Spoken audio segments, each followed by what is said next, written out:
আসসালামু আলাইকুম, সবাই কেমন আছেন? আশা করি সবাই খুব ভালো আছেন। আজকে আমি আপনাদেরকে ভিত্তি অথবা ফাউন্ডেশন সম্পর্কিত কিছু তথ্য দেবো আজকে আমি আপনাদেরকে। যেমন ভিত্তি এবং ফাউন্ডেশন সম্পর্কে যা তথ্যগুলো রয়েছে সেই সম্পর্কে আজকে আমি আপনাদেরকে জানাবো, যাতে আপনাদের অনেক কিছু বুঝতে পারেন বা ভিত্তি অথবা ফাউন্ডেশন সম্পর্কে অনেক কিছু বুঝেন সেই সম্পর্কে। চলুন শুরু করা যাক। ভিত্তি এবং ফাউন্ডেশন সম্পর্কিত কিছু তথ্য। ক নাম্বার, যত তলা ইমারত ভিত্তির গভীরতা তত ফুট হবে।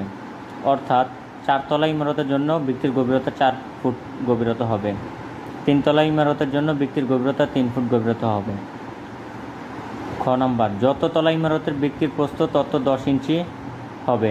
অর্থাৎ যদি দোতলার ক্ষেত্রে হয় তাহলে 20 ইঞ্চি হবে, 3 তলার ক্ষেত্রে হলে প্রস্থ 30 ইঞ্চি হবে, 4 তলার ক্ষেত্রে হলে প্রস্থ 40 ইঞ্চি হবে।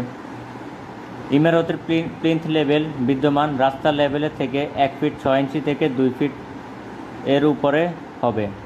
ইমারতের প্লিন্থ লেভেল বিদ্যমান রাস্তার লেভেল থেকে 1 ফিট 6 থেকে 2 ফিটের উপরে হবে। 5 ইঞ্চি পার্টিশন ওয়ালের ক্ষেত্রে কোনো ফাউন্ডেশনের প্রয়োজন নেই।